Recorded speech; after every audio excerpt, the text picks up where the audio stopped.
মামা এই যে এইটার আমার পাশা, এই হাড্ডিটা এনে থাকানোর কথা, এটা লইরাই এনে পড়ছে। ও, আমি তো মনে করছি মিয়া তোমার পাচার আড্ডি উড্ডি সব গুড়াগাড়া হয়ে গেছে গা। না মামা, গুঁড়ো হয় নাই, এটা লইরা গেছে খা। তো তলে দিয়ে ধাক্কা দিয়ে উড়ে দিলেই হয়। এটা কি করেন মামা? ডাক্তার কাছে একটা অপারেশন করতে। পরেও অপারেশন করে ঠিক হয়ে যাও। না, তারাই গেছে 3 মাস ওষুধ খাইতে, যদি ওষুধে ঠিক হয় তাহলে অপারেশন লাগবে না। খাও ওষুধপাতি খাও। মামা ওষুধ তো খামই, কিন্তু ডাক্তার কইছে আর একটা টেস্ট করতে হবে, যে টেস্ট না করলে আমি মরে যাবো গা। কি টেস্ট এটা?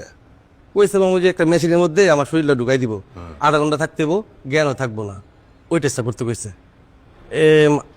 নাকি জানি কইছে। এমআরআই করতে হয়েছে? হ মামা, ওমরি মামা, ওই টেস্টটা করলাম বাঁচুম না, মরে যাবো। এই মিয়া লড়ছে তোমার পাছার আড্ডি, এক্সরেতে সব দেখাই দিতেছে, তোমার আবার এমআরআই করতে হবে কি লিগার? এমআরআই না করলে তুমি মরে যাবে কে? এটা আমি কেমনি কমু, ডাক্তার সেন জানে। আচ্ছা তোমার প্রেসক্রিপশনটা দাও তো দেখি কি ওষুধ দিচ্ছে, লাগে বড় ডাক্তার দেখামো।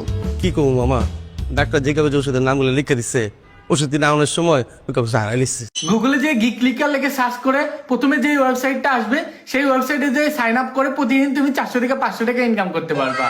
আর সেখানে কোনো ইনভেস্টও করতে হবে না। আর 100 টাকা হলে তুমি নগদ বিকাশ অথবা রকেটের মাধ্যমে উইথড্র করতে পারবা। চাইনিজ খেতে গেছে ভালো হয়েছে, আমার এইসব চাইনিজ মাইনিজ খায় পোষাইবো না। ঘরের ব্যাগে গেছে চাইনিজ খাইতে, আঙ্গ দুজনে হোসে অনো ভাবছি আমরা ফকির নি সামি দিয়ে খাইতারি নো।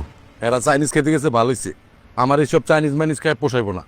আমার লিগে পাশাপাশি কইছে আমরা সব বিরিয়ানি লইব। ভিগা খাইবো চাইনিজ, আন্দারে ধরা দেবে 1 প্যাকেট বিরিয়ানি। ঠিক বুঝে ফেলছে, কুত্তার পেটে ঘি হজমাইনো।